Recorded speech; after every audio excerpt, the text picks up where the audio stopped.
إن الحمد لله نحمده ونستعينه ونستغفره ونعوذ بالله من شرور أنفسنا ومن سيئات أعمالنا من يهده الله فلا مضل له ومن يضلل فلا هادي له وأشهد أن لا إله إلا الله وحده لا شريك له وأشهد أن محمدا عبده ورسوله يا أيها الذين آمنوا اتقوا الله حق تقاته ولا تموتن إلا وأنتم مسلمون يا أيها الناس اتقوا ربكم الذي خلقكم من نفس واحدة وخلق منها زوجها وبث منهما رجالا كثيرا ونساء واتقوا الله الذي تساءلون به والأرحام إن الله كان عليكم رقيبا يا أيها الذين آمنوا اتقوا الله وقولوا قولا سديدا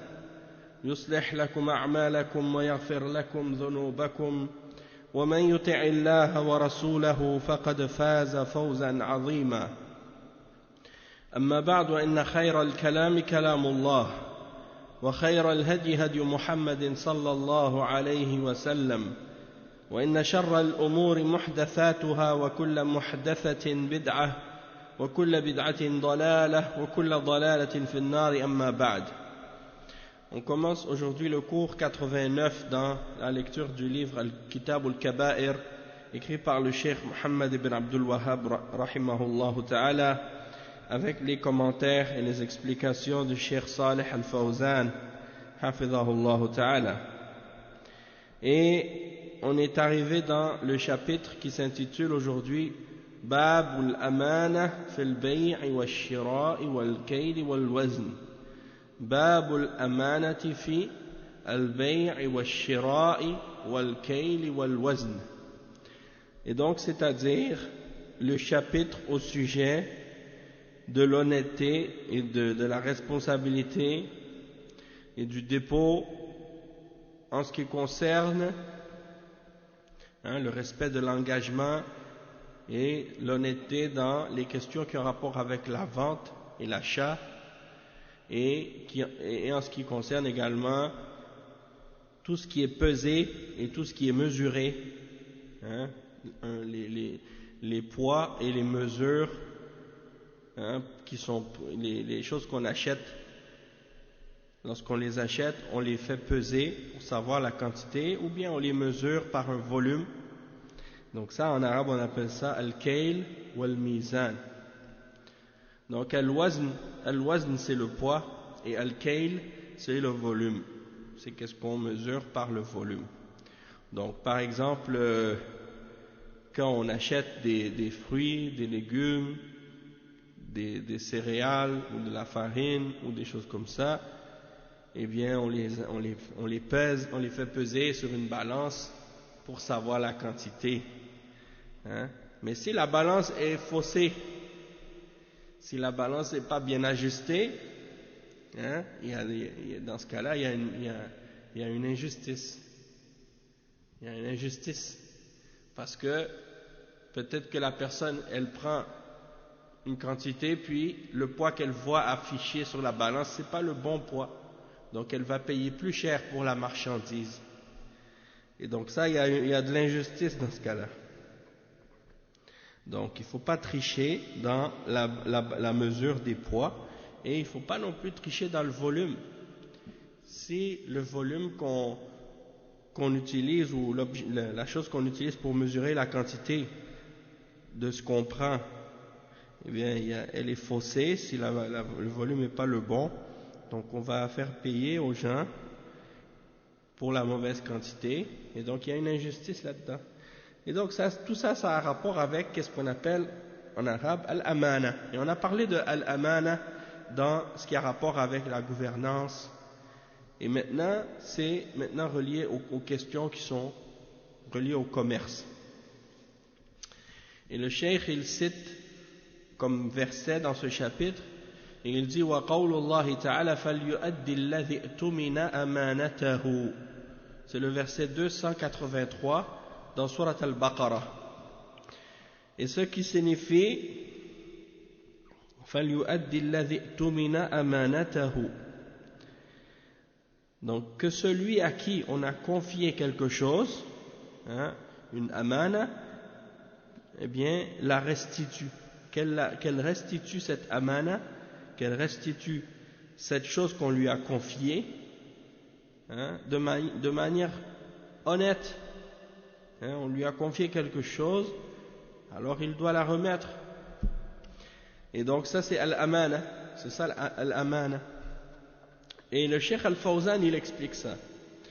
Il dit أنواع الأمانة كثيرة ومنها هذا النوع وهو أمانة البيع والشراء بأن يكون كل من البائع والمشتري أمينا في معاملته لا يغش ولا يخدع ولا يدلس كما قال النبي صلى الله عليه وسلم البيعان بالخيار ما لم يتفرقا فإن صدقا وبينا بورك لهما في بيعهما وإن كذبا وكتما محقت بركة بيعهما.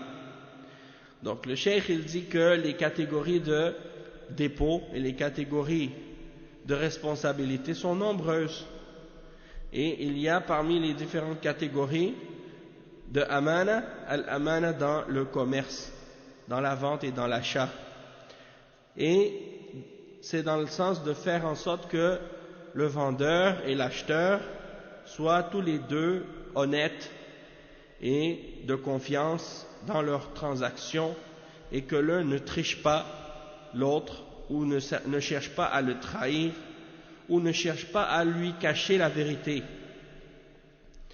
Et donc dans le commerce, le musulman il doit être honnête avec les gens avec qui il fait affaire, et les gens qui achètent de lui celui qui vend il doit être honnête, celui qui achète il doit être honnête aussi. Et le prophète sallallahu alayhi wa sallam, comme c'est rapporté par Al-Bukhari et Muslim, selon Hakim ibn Hizam radiyallahu anhu, il dit les al-bayi'an, c'est-à-dire le vendeur et l'acheteur, ils ont le choix tant qu'ils ne se sont pas séparés. C'est-à-dire que tant qu'ils ne se sont pas mis d'accord sur une chose dans leur transaction, et qu'ils ne se sont pas séparés physiquement après s'être mis d'accord, eh bien ils ont le choix de revenir sur leur décision. Tant qu'ils ne se sont pas séparés, ils ont le droit de revenir sur leur choix, et ils ont le choix de revenir sur leur décision. S'ils sont véridiques et qu'ils disent la vérité et qu'ils clarifient les choses de façon véridique dans leur transaction, eh bien Allah subhanahu wa ta'ala mettra de la bénédiction dans leur transaction et dans leur commerce. Tandis que s'ils sont menteurs, s'ils mentent ou s'ils cachent la vérité, ils seront privés de la bénédiction dans leurs transactions. Donc ils n'auront plus de baraka dans leurs transactions.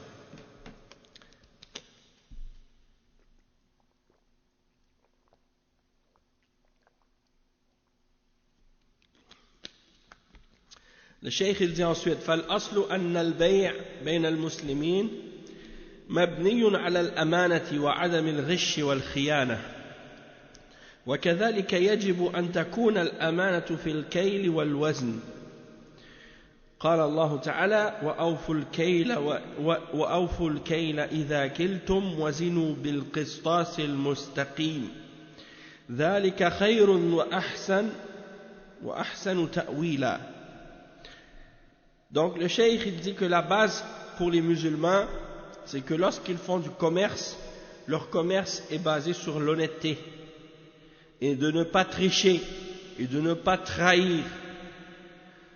Et donc il faut qu'il y ait de l'honnêteté dans la façon qu'ils pèsent les biens qu'ils vendent, et dans la manière qu'ils mesurent la quantité des marchandises qu'ils vendent également, et qu'ils ne trichent pas les gens. Et il cite le cheikh un verset dans le Coran qui est le verset 35 dans Surat Al-Isra,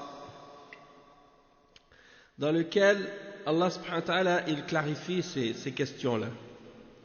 Donc le verset 35 dans Surat Al-Isra, dans lequel Allah subhanahu wa ta'ala dit ce qui signifie il dit, et donne la pleine mesure quand vous mesurez. Donnez la pleine mesure lorsque vous mesurez et pesez avec une balance exacte. Donc tu vas pas prendre une mesure qui est faussée et tu vas pas peser avec une balance qui est falsifiée, qui est pas bien ajustée. Donc le musulman, il va pas tricher dans sa balance, il va pas tricher dans le volume et dans la mesure qu'il vend. Et il dit ensuite dans le verset, c'est mieux pour vous et le résultat en sera meilleur. فالذي يبخس الكيل والوزن خائن غشاش وقد أهلك الله أمة من الأمم ببخسهم المكاييل كما أخبر الله تعالى عن قوم شعيب عليه السلام حيث قال الله تعالى على لسانه مخاطبا قومه فأوفوا الكيل والميزان ولا تبخسوا الناس أشياءهم. Et donc le cheikh il dit que tu ne dois pas léser les gens dans la mesure et dans le poids. Celui qui lèse les gens et qui leur fait de l'injustice dans le poids et la mesure, c'est un traître et c'est un tricheur. Et Allah subhanahu wa ta'ala a fait périr des nations parmi les nations précédentes parce qu'il lésait les gens dans le poids et dans la mesure lorsqu'il leur vendait des choses. Et c'est le peuple de Shu'aib. Et Allah subhanahu wa ta'ala il mentionne par sa langue lorsqu'il s'adresse à son peuple dans Surat Al-A'raf le verset 85 dans lequel il dit et au Madian leur frère Shu'aib qui dit ô mon peuple adorez Allah pour vous pas d'autre divinité que lui. Une preuve vous est venue de votre Seigneur. Donnez donc la pleine mesure et le poids. Et ne donnez pas aux gens moins que ce qui leur est dû. Et ne commettez pas la corruption sur la terre. Donc tout ça c'est des enseignements que Allah subhanahu wa ta'ala a envoyés aux hommes par l'intermédiaire des messagers pour qu'ils soient honnêtes dans leur commerce, pour qu'ils soient honnêtes dans leurs transactions, pour qu'ils soient honnêtes dans la façon qu'ils pèsent les marchandises et dans la manière de laquelle ils mesurent les marchandises qu'ils vendent. Et le cheikh il dit والوزن يكون بالقسطاس المستقيم يعني المعتدل الذي ليس فيه نقص ولا بخس لحقوق الناس. Donc le poids il doit être fait avec une mesure exacte, une mesure qui est équilibrée, dans laquelle il n'y a pas de manque, il n'y a pas d'injustice faite vis-à-vis des droits des gens. Et le cheikh il mentionne le verset 85 dans le verset 85 dans Surat Hud, dans lequel Allah subhanahu wa ta'ala il dit وَقَالَ تَعَالَى وَلَا تَبْخَسُوا النَّاسَ أَشْيَاءَهُمْ. Ne lésez pas les gens dans leurs affaires, dans leurs choses, lorsqu'ils achètent. Ne leur donnez pas moins que ce qu'ils ont payé, que ce pourquoi ils ont payé, mais donnez-leur la pleine mesure. فيجب على المسلم الذي يبيع ويشتري أن يوفي بالكيل والوزن ويصدق في البيع والشراء وقد قل هذا في الناس اليوم إلا من رحم الله فكثيرون اليوم الذين يغشون في الكيل والوزن وما هو بمثابة الكيل والوزن يبيعون بضاعتهم على أنها كاملة الوزن وهي منقوصة وهذا من الغش وبخس الناس أشياءهم في الحبوب والخضروات أو غير ذلك فلا بد للمسلم أن يتقي الله في بيعه وشرائه ومعاملاته ولا يتخذ الغش مهارة في البيع والشراء. Donc le cheikh il dit qu'il est obligatoire pour le musulman il vend ou quand il achète, d'être honnête dans la mesure et dans le poids, et d'être véridique dans ses achats et dans ses ventes. Et donc, il dit qu'à notre époque, ça c'est quelque chose qui est malheureusement très rare, ou qu'on le trouve peu chez les gens, cette honnêteté que l'islam ordonne. Et il dit qu'on le retrouve chez très peu de gens, excepté ceux à qui Allah a fait miséricorde. Parce que malheureusement, beaucoup de gens aujourd'hui, ils trichent dans la mesure et dans la balance et dans le poids.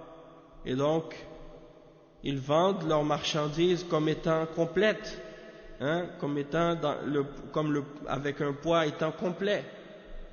Tu vois, par exemple, si sur un paquet de marchandises quelconque, il y a un poids qui est écrit dessus, par exemple, je ne sais pas combien de grammes ou combien de kilogrammes, et quand tu le mets sur la balance, tu pèses, tu vois que c'est moins que ce qui est écrit. Il y a un problème dans ce cas-là, ça c'est de l'injustice, ça c'est du vol, ça c'est de la tricherie. Et donc le cheikh il dit, peu importe la marchandise en question, tu ne dois pas léser les gens dans leurs choses, dans leurs biens, que ce soit des grains qu'ils achètent, ou que ce soit des légumes, ou que ce soit autre chose. Le musulman il doit craindre Allah subhanahu wa ta'ala dans ses ventes et dans ses achats. Et il ne doit pas prendre comme habitude ou comme trait le fait de tromper les gens dans la vente et dans l'achat. Allah al-Musta'an. Et donc il dit ensuite le cheikh wa qawluhu ta'ala falyu'addi alladhi tumina amanatahu. Ça c'est le verset dans lequel Allah subhanahu wa ta'ala dit, et donc celui à qui on a confié un dépôt, alors qu'il remette, qu'il rende le dépôt à celui à qui il revient de manière honnête. Et le cheikh il dit ay falyaqdihi daynahu فإذا لم يكن هناك كتابة ولم يكن رهان وأؤتمن البائع المشتري بعضهما فإنه يجب على المشتري أن يؤدي أمانته ويتقي الله ربه. وفي الآية دليل على التوثيق، والتوثيق يكون أولا بالكتابة وثانيا بالإشهاد وثالثا بالرهن. ثم إذا لم توجد هذه الأمور ووثق البائع بالمشتري فعلى المشتري أن يدفع الثمن بسهولة من غير مماطلة ولا جحود للحق. Donc le cheikh il dit, celui qui a fait confiance à l'acheteur, il lui a fait confiance, s'il n'a pas écrit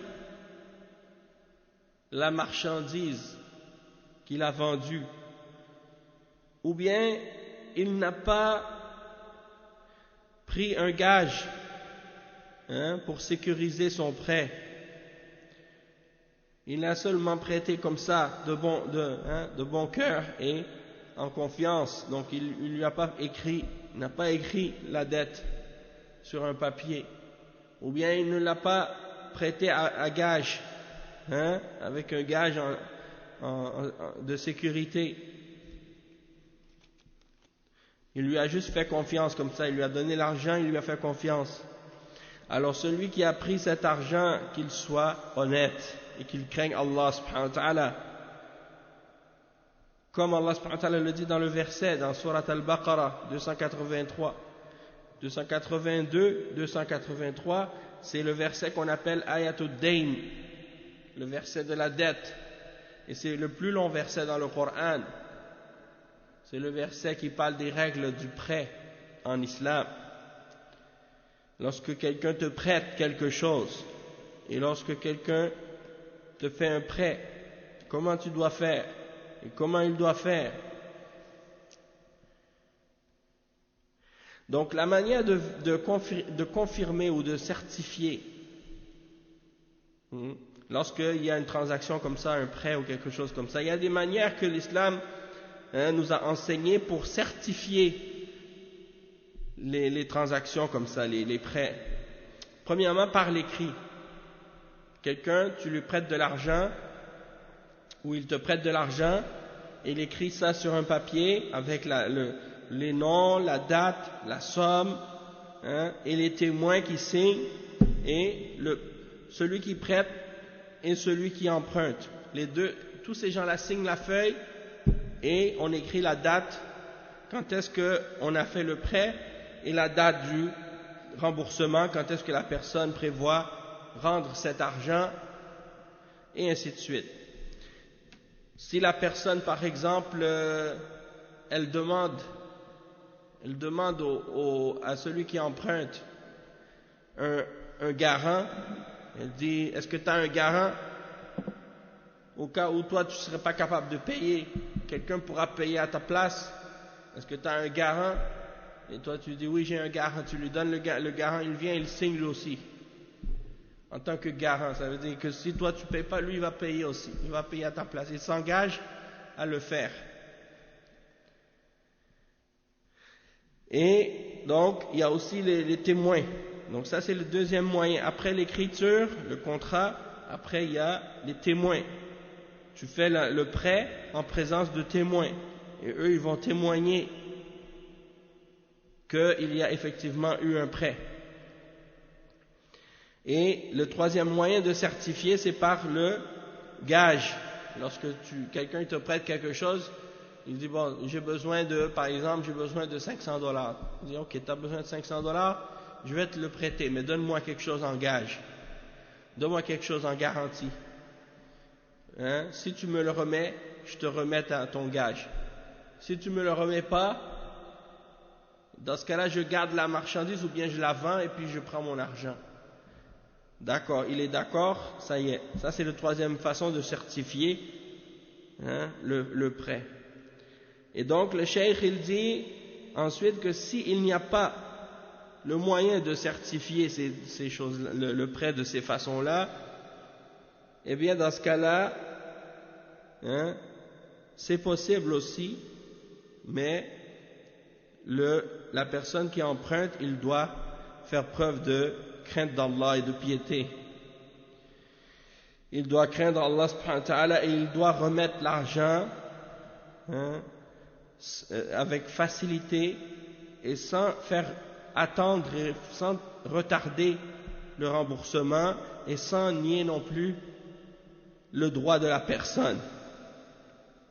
Parce qu'il y a des gens comme ça, tu leur prêtes l'argent et ils ont les moyens de rembourser, mais ils te font attendre. Il te fait attendre pour rien, alors qu'il a les moyens de te rembourser. Ou bien d'autres personnes, ils te remboursent, mais ils te donnent beaucoup de problèmes avant de te rembourser. Il faut que tu lui cours après parce que il te rend pas les choses faciles, il vient pas te voir lui-même. Ou bien il nie carrément le prêt. Non, j'ai jamais emprunté d'argent de toi. Alors qu'il a emprunté l'argent, il le sait très bien, mais il le nie. Donc ça c'est encore pire, c'est de l'injustice. Et Allah subhanahu wa ta'ala il dit dans le verset, le cheikh il dit وقال تعالى فإن أمن بعضكم بعضا فليؤدي الذي اؤتمن أمانته وليتق الله ثم قال ولا تكتموا الشهادة ومن يكتمها فإنه آثم قلبه والله بما تعملون عليم. هذا توجيه من الله للناس في معاملاتهم أن يبنوها على التوثيق فإن فرط فإن الله بما يعملون عليم لا يخفى عليه خافية وليعلم الظالم أن المظلوم الذي أخذ حقه سيبقى حقه في رقبته فإن لم يدفع إليه ولم يسامح الذي له الحق فإنه يأخذه يوم القيامة من حسناتهم أو من حسناته إن كان له حسنات وإلا من سيئات المظلوم فطرحت عليه فطرح في النار كما في الحديث.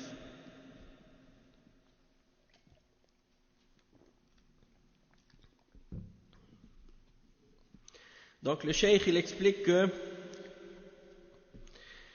Allah subhanahu wa ta'ala il mentionne dans le Coran, dans le verset qu'on a mentionné 282, c'est le verset de la dette, et si vous voulez on peut le lire au complet, mais en premier on va lire la partie que le cheikh a mentionnée.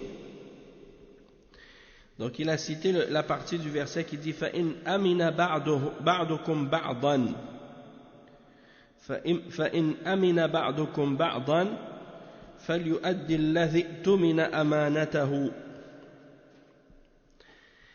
Et ça c'est le verset 283 où Allah subhanahu wa ta'ala dit ici il y a entre vous une confiance réciproque, que celui à qui on a confié quelque chose la restitue et qu'il craigne Allah son Seigneur, et ne cachez pas le témoignage. Si vous avez été témoin, après vous ne devez pas cacher le témoignage. Wa alaykum salam wa rahmatullahi wa barakatuh. Vous ne devez pas cacher le témoignage, mais vous devez témoigner en toute vérité et dire la vérité. Et quiconque le cache a certes un cœur pécheur. Allah de ce que vous faites est omniscient, c'est-à-dire Allah de ce que vous faites a la connaissance parfaite et entière de tout. Donc le verset de la dette, c'est un verset dans lequel il y a plein de règles et plein de leçons pour nous. Et le verset c'est dans Surat Al-Baqarah 282. Et si on lit juste la traduction de qu'est-ce qui est mentionné ou du sens de qu'est-ce que Allah subhanahu wa ta'ala a dit, ça dit: ô les croyants, quand vous contractez une dette à échéance déterminée, mettez-la en écrit, et qu'un scribe l'écrive entre vous en toute justice. Le scribe c'est celui qui écrit. Lorsque la personne qui prête l'argent elle ne sait pas écrire elle-même, elle demande à quelqu'un d'écrire pour lui, ça c'est le scribe, c'est comme un notaire, un notaire qui va noter et qui va écrire la dette. Donc qu'un scribe l'écrive entre vous en toute justice, un scribe n'a pas à refuser d'écrire selon ce que Allah lui a enseigné, qu'il écrive donc et qu'il le dicte et que dicte le débiteur, qu'il craigne Allah son Seigneur et se garde d'en rien diminuer. Si le débiteur est gaspilleur ou faible, ou incapable de dicter lui-même, que son représentant alors dicte en toute justice. Faites-en témoigner par 2 témoins d'entre vos hommes, ou, à défaut de 2 hommes, un homme et 2 femmes d'entre ceux que vous agréez comme témoins, en sorte que si l'une d'elles s'égare, l'autre puisse lui rappeler, et que les témoins ne refusent pas quand ils sont appelés. Et ne vous lassez pas d'écrire la dette, ainsi que son terme, qu'elle soit petite ou grande. C'est plus équitable auprès d'Allah, et plus droit pour le témoignage, et plus susceptible d'écarter les doutes. Mais s'il s'agit d'une marchandise présente, et que vous négociez entre vous, dans ce cas, il n'y a pas de péché à ne pas l'écrire. Donc si c'est quelque chose que vous faites entre vous, puis vous faites confiance mutuellement, il n'y a pas de péché de ne pas l'écrire, mais de l'écrire c'est mieux. Mais prenez des témoins lorsque vous faites une transaction entre vous, et qu'on ne fasse aucun tort à aucun scribe, ni à aucun témoin. Si vous le faisiez, ce serait une perversité en vous. Et craignez Allah, alors Allah vous enseigne, et Allah est omniscient. Et il dit dans le verset suivant 283, mais si vous êtes en voyage et ne trouvez pas de scribe, un gage reçu suffit. Donc Allah subhanahu wa ta'ala dit farihanun maqbouda, farihanun maqbouda, ar-rahn Ar-Rahn, c'est un gage. Donc, dans l'islam, c'est permis d'emprunter de l'argent et de laisser un gage en garantie à la personne. Hein? Le prêt sur gage, ça c'est connu. Et donc, par exemple, la personne, elle a besoin d'argent, elle n'a pas d'argent, elle veut emprunter. Donc elle dit, bon, moi j'ai besoin de $300 ou $500. Elle va voir quelqu'un et dit, écoute, je t'emprunte $300 et moi je vais te laisser ma montre. Hein? Par exemple, tu dis, ma montre, bon, écoute, elle coûte la même valeur que à peu près $300, $500. Donc, je te laisse ma montre. Si jamais, si je reviens, je te remets ton argent, après par exemple 1 mois, je te redonne ton argent, tu me redonnes ma montre. Si jamais il arrive quelque chose, hein, que je ne puisse pas te payer, tu peux garder la montre ou bien la vendre, puis comme ça tu seras remboursé. Ça c'est permis. Le prophète sallallahu alayhi wa sallam, quand il est mort, il avait justement laissé son bouclier chez un juif, son bouclier chez un juif à qui il avait emprunté de l'argent pour nourrir sa famille. Et quand il est mort, sallallahu alayhi wa sallam, le gage qu'il avait laissé chez ce juif était encore en sa possession. Donc c'est pour dire que ça c'est quelque chose de permis d'emprunter sur le gage. Et donc c'est ça ce qu'il dit ici dans le verset 83. وإن كنتم على سفر ولم تجدوا كاتبا فرهان مقبوضة. Et il dit ensuite, et s'il y a entre vous confiance réciproque, que celui à qui on a confié quelque chose le restitue, et qu'il craigne Allah son Seigneur et ne cachez pas le témoignage, quiconque le cache à certains cœurs pécheurs, et Allah est parfaitement il sait parfaitement ce que vous faites. Donc ça c'est à propos des règles qui ont rapport avec ça. Et donc il dit que le cheikh il dit qu'il y a dans ça des enseignements et des orientations que Allah subhanahu wa ta'ala nous donne dans les interactions dans l'islam. Elles sont basées sur le fait de certifier les prêts pour être sûr qu'il n'y aura pas d'injustice.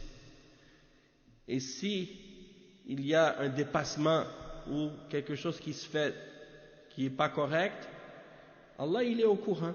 S'il y en a un qui veut tricher, qui veut trahir l'autre, Allah il le sait. Il n'y a rien qui échappe à Allah subhanahu wa ta'ala dans les cieux ou sur la terre. Allah il sait tout et il sait qu'est-ce qui est caché dans les cœurs.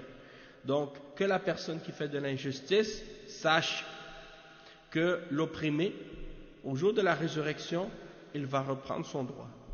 Il va reprendre ce qui lui appartient et son droit, il reste dans son cou. Il reste attaché dans son cou.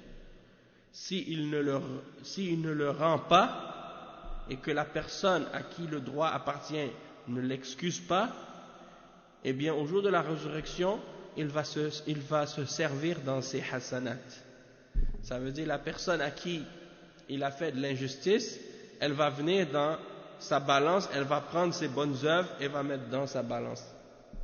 Parce qu'elle lui a fait une injustice. Donc elle va lui prendre ses hasanat et va mettre dans ses hasanat à lui.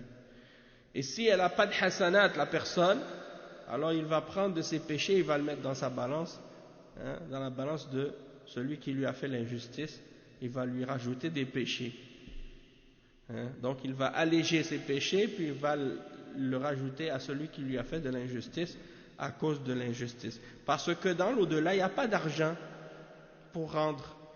Il n'y a pas d'argent de marchandises pour échanger entre les hommes. Alors comment ils vont faire pour se payer et pour se rembourser? Ils vont se payer avec des hasanat. Les koufars, je ne sais pas. Allahu a'lam. Les koufars, ils n'ont pas de hasanat. Allah subhanahu wa ta'ala, il dit dans le Coran que les hasanat des koufars, Allah il va les souffler comme de la poussière, comme le vent. Leurs hasanat vont être frappés comme de la poussière soufflée par le vent. Leur hasanat, Allah il les décrit dans le Coran comme étant comme un mirage. Comme un mirage. Comme quelqu'un qui est dans le désert, il voit comme si au loin, il pense qu'il y a de l'eau, il marche, et quand il arrive, il trouve qu'il y a du sable seulement, il n'y a pas d'eau. C'est ça les hasanat des kuffars.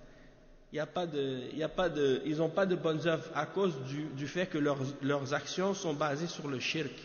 Et celui dont les actions sont basées sur le shirk, Allah subhanahu wa ta'ala, ses actions, elles sont vaines, elles sont nulles. Il ne va pas les récompenser pour leurs œuvres. Donc ils n'ont pas de hasanat les kuffars. Donc comment ils pourraient rembourser? Ils ne peuvent pas. Ils peuvent pas. C'est seulement les croyants qui ont des hasanat. Hein? Donc il y a un autre hadith ensuite que le cheikh a mentionné. C'est le hadith rapporté selon Hudhayfa radiyallahu anhu. Il dit قال حدثنا رسول الله صلى الله عليه وسلم بحديثين رأيت أحدهما وأنتظر الآخر. Donc Hudhayfa il dit le messager d'Allah sallallahu alayhi wa sallam il nous a rapporté deux hadiths. J'ai vu le premier, j'en ai vu un, mais l'autre je ne l'ai pas encore vu. Ça c'est Hudhayfa qui dit, le compagnon du prophète sallallahu alayhi wa sallam, Hudhayfa, il dit le prophète sallallahu alayhi wa sallam nous a dit deux hadiths. J'ai vu le premier, mais l'autre je n'ai pas encore vu. Il dit حدثنا أن الأمانة نزلت في جذر قلوب الرجال ثم نزل القرآن فعلموا من القرآن وعلموا من السنة ثم حدثنا عن رفع الأمانة فقال ينام الرجل النومة فتقبض الأمانة من قلبه فيظل أثرها مثل أثر الوقت ثم ينام النومة فتقبض الأمانة من قلبه فيظل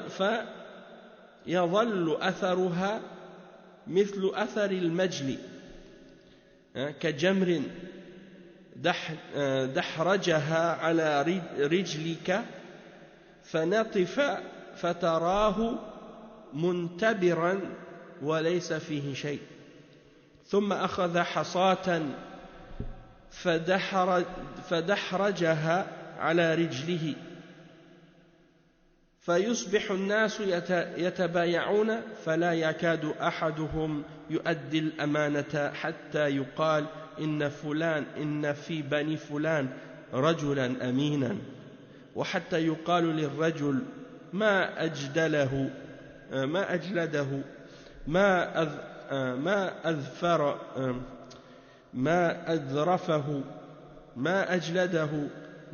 أذرفه ما أعقله وما في قلبه مثقال حبة خردل من إيمان ولقد أتى علي زمان ولا أبالي أيكم بايعت لئن كان مسلما ليردنه علي دينه وإن كان نصرانيا أو يهوديا ليردنه علي ساعي أما اليوم فما كنت لأبايع منكم إلا فلانا وفلانا والجدر الأصل والوقت الأثر اليسير والمجل نطف يسير من أثر عمل ومنتبرا يعني مرتفعا وساعيه يعني الوالي عليه ولمسلم في حديث الشفاعة ترسل الأمانة والرحم فيقومان بجنبتي الصراط يمينا وشمالا. Donc ça c'est un long hadith. Le hadith il est très long et il est assez comme il y a beaucoup de choses à expliquer dedans. Donc on va lire l'explication de Cheikh Al-Fawzan directement, puis lui il explique le hadith étape par étape. la première partie du hadith, il a dit que le prophète sallallahu alayhi wa sallam a mentionné 2 hadiths. Le premier, il l'a vu, l'autre, il l'attend encore. Le premier, c'est qu'il dit que l'amana, l'honnêteté, le dépôt, il est descendu dans les racines du cœur des hommes, ou des cœurs des hommes. Et ensuite, le Coran est descendu et ils ont appliqué le Coran et ils ont appliqué la Sunna. Puis ensuite, il nous a rapporté que la amana, hein, l'honnêteté, le dépôt, hein, la confiance, l'honnêteté, tout ça, elle va être enlevée. Le prophète sallallahu alayhi wa sallam a dit, l'amana, elle va être enlevée. Hein, Allah subhanahu wa ta'ala va la retirer du cœur des gens. Et donc, le cheikh, il explique que l'homme, il va dormir un petit sommeil, puis l'amana va être retiré de son cœur et il va rester une petite trace. Puis il va dormir encore un petit sommeil, puis il va encore enlever un peu de l'amana de son cœur. Et il va encore rester une trace encore plus petite. Et donc c'est ça, il mentionne ces exemples-là, que ça va continuer à diminuer, jusqu'à ce que les gens, ils trouveront presque plus personne d'honnête. Alors les gens vont dire, je connais de telle famille ou de telle tribu un homme qui était honnête.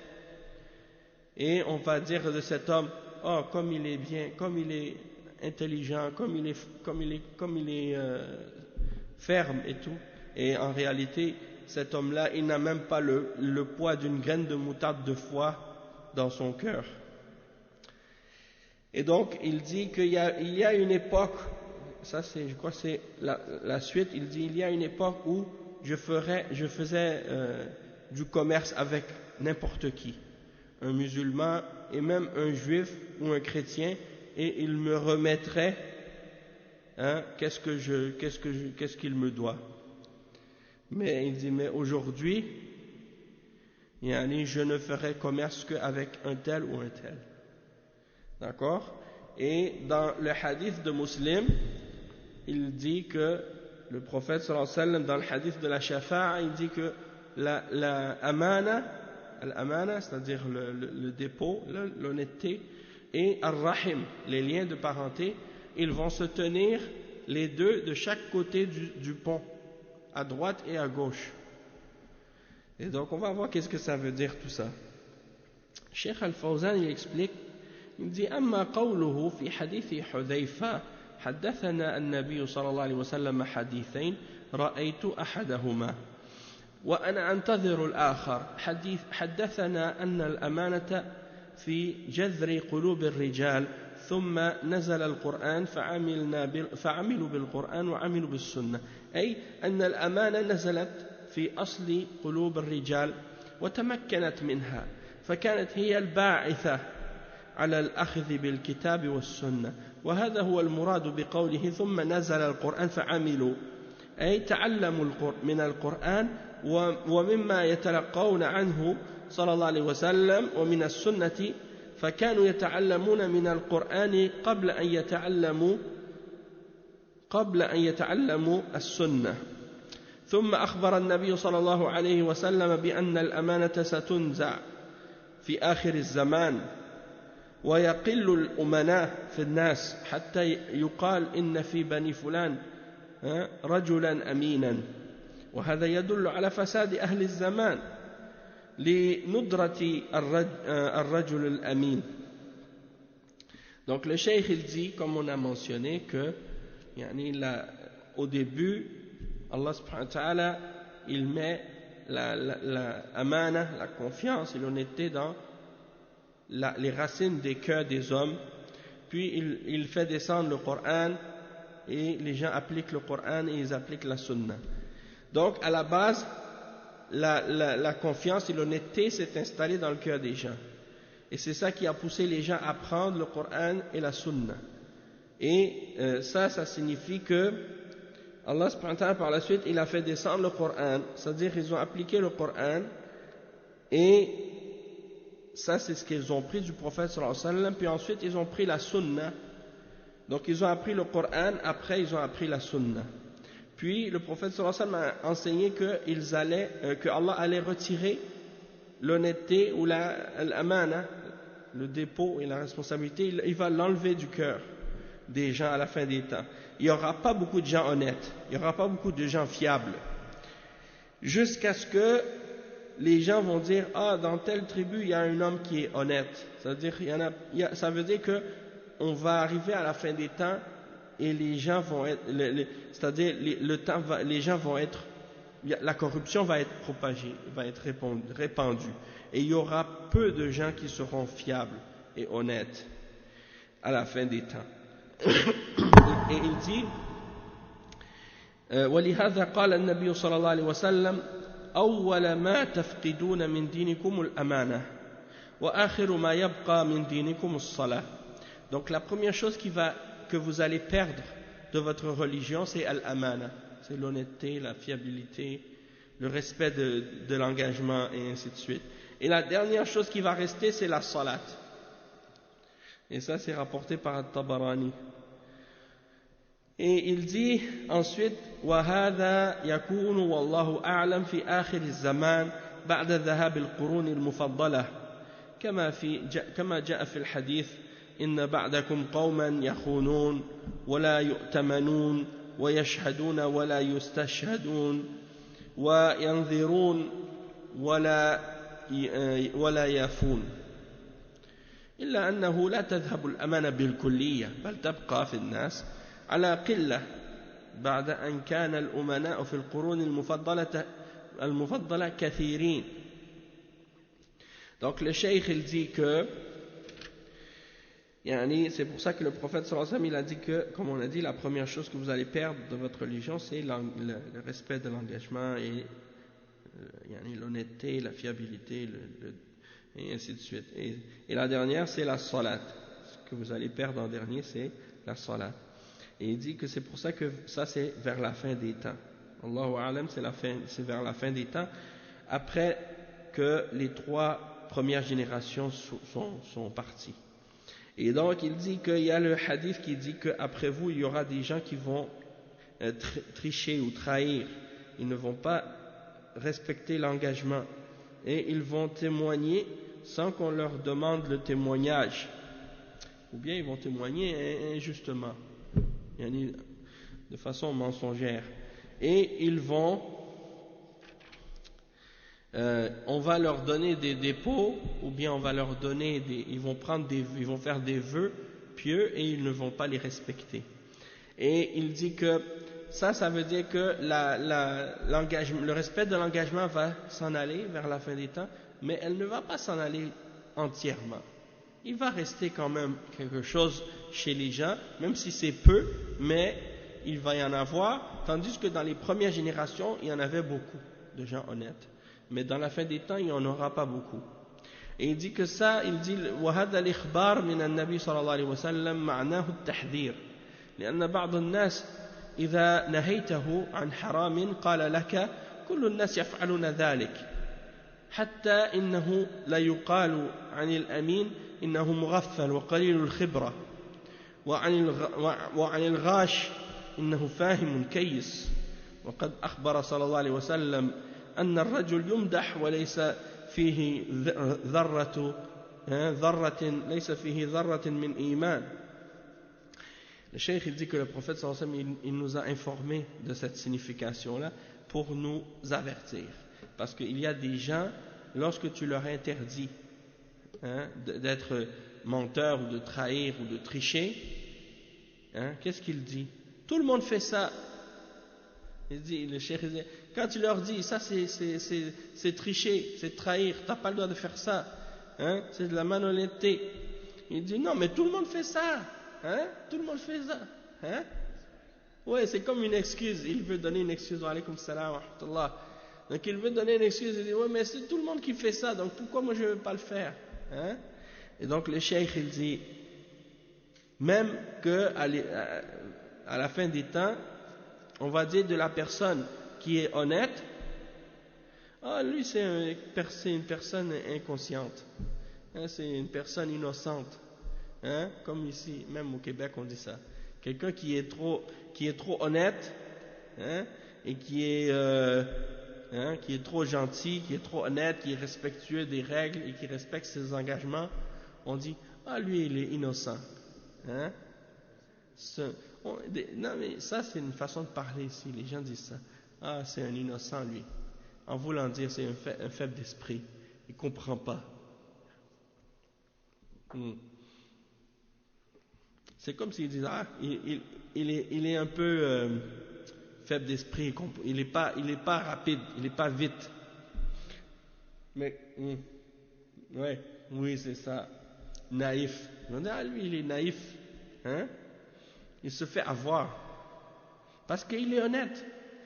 Mais celui qui est rusé, qui fait des ruses, qui fait toutes sortes de magouilles, hein, ils disent de lui, ah, lui il est intelligent, il est malin, hein, il comprend, il est intelligent. Donc ça veut dire quoi? Ça veut dire que ils glorifient la personne, ils lui font des éloges, alors qu'elle n'a même pas de foi. Hein, elle n'a même pas une graine d'atome de foi dans son cœur. Ou une graine de moutarde de foi. C'est pour ça que, vers la fin des temps, les critères de jugement chez les gens, comment ils jugent les gens entre eux, c'est pas les critères de la religion. Ils jugent les gens selon des critères faussés, hein, erronés. Ils disent de la personne qui est malhonnête que c'est elle qui est intelligente et qui comprend. La personne qui est honnête, ils la considèrent comme naïve, comme innocente, comme elle ne comprend pas. Hein? Allah al-Musta'an. Exactement.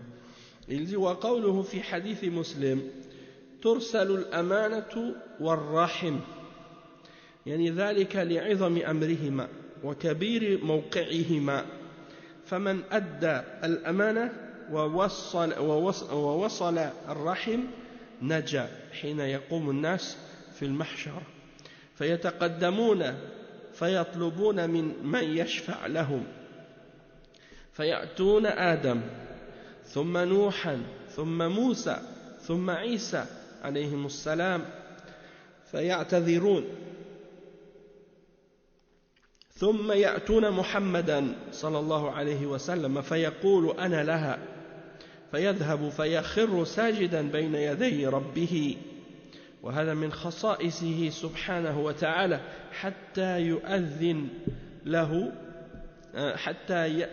له فيشفع فيأتي الله ليفصل بين العباد كما قال تعالى وجاء ربك والملك صفا صفا وقال هل ينظرون إلا أن يأتيهم الله في ظلل من الغمام والملائكة وقضي الأمر وإلى الله ترجع الأمور.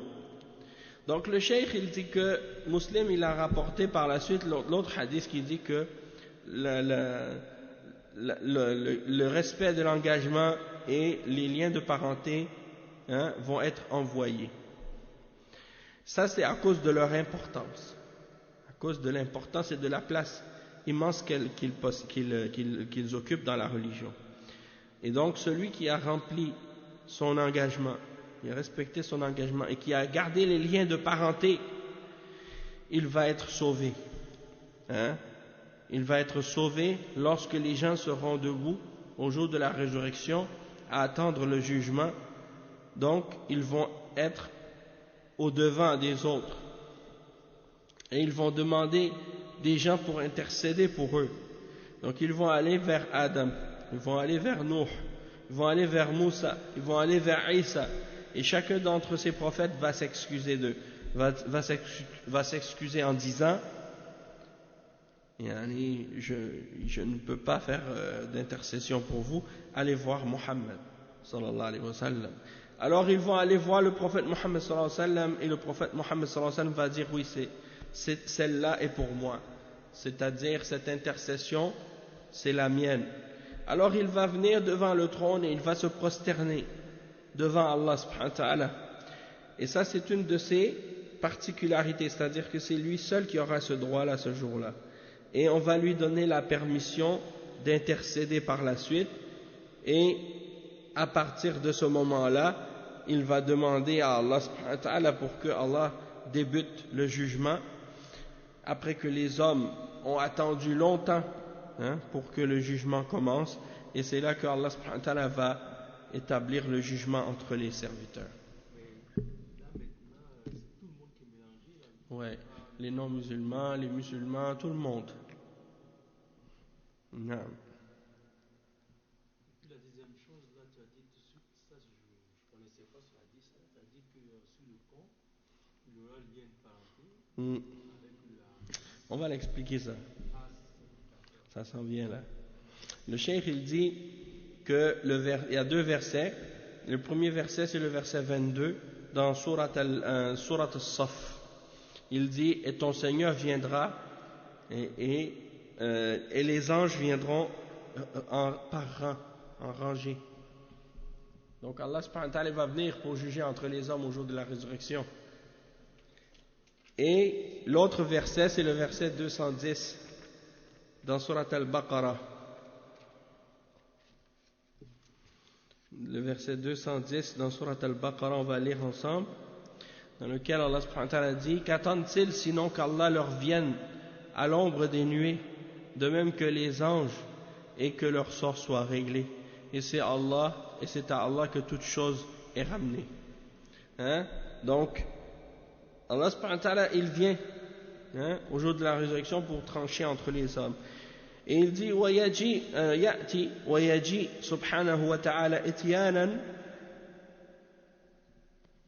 إتيانا ومجيئا يليقان بجلاله فينصب الصراط على متن جهنم فيمر الناس عليه على قدر أعمالهم فمنهم من ينجو ومنهم من يسقط والشاهد من هذا كله أنه ترسل الأمانة والرحم فيقومان بجنبي الصراط يمينا وشمالا فتصور الرحم والأمانة شخصيتين على الصفة التي يريدها الله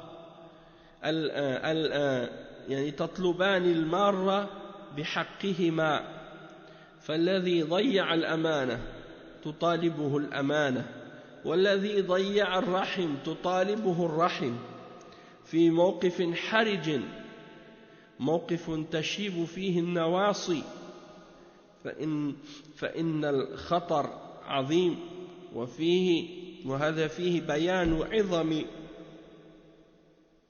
عظم الأمانة وأن الواجب على المسلم أن لا يتساهل فيها فإنها تترصد له في ذلك الموقف الحرج وتطالب بحقها. Donc le cheikh il explique ici que Allah subhanahu wa ta'ala vient au jour de la résurrection et il vient d'une manière qui convient à sa majesté et à sa perfection, et on va établir un pont sur l'enfer et tous les hommes vont passer dessus selon la valeur de leurs œuvres, et donc certains vont être sauvés, ils vont traverser, et d'autres vont tomber dedans, vont tomber dans l'enfer. Et donc c'est ça qu'on voulait dire par rapport à ce hadith, c'est que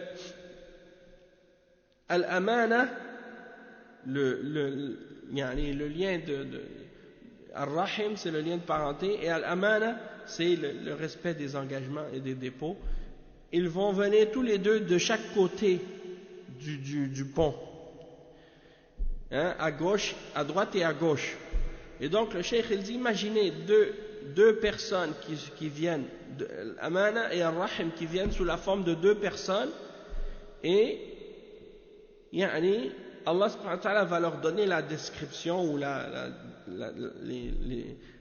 forme qu'il veut, puis ils vont venir pour demander leurs droits à la personne qui traverse. Ouais. Donc celui qui a pas respecté le dépôt et l'engagement, eh bien, l'engagement vient puis lui demande de lui donner son droit. Et celui qui n'a pas respecté ses liens de parenté, eh bien, il vient à ce moment-là et lui demande ses droits. Et donc ça, c'est un moment ou un endroit où il est en problème, il est en difficulté, parce qu'il doit traverser le pont, et ça, c'est un test. Et c'est un contexte dans lequel les gens, leurs cheveux deviennent blancs, tellement ils sont épeurés par les événements qui se produisent ce jour-là. Et le cheikh, il explique que, pourquoi? Parce que le moment est très dangereux. Donc le cheikh, il dit que ça, il y a dans ça la clarification de la grande importance du dépôt. Et que l'obligation pour le musulman, c'est de ne pas prendre cela à la légère et de plutôt faire attention pour justement qu'il ne soit pas dans l'embarras à ce moment-là et qu'on ne commence pas à lui demander des droits alors qu'il est en difficulté déjà. Donc ça c'est le chapitre, on en a conclu donc maintenant ce chapitre, et je pense qu'on va s'arrêter pour aujourd'hui à ce point-là. Aujourd'hui c'est le cours numéro 89. Oui, c'est à propos de al-amana dans la balance et dans le poids, dans la mesure et dans le poids, et dans le commerce, dans la vente et dans l'achat. C'était ça le sujet du chapitre. Al-amana, c'est le respect du dépôt et de l'engagement, le fait d'être honnête et d'être fiable dans ce qu'on nous confie. Oui.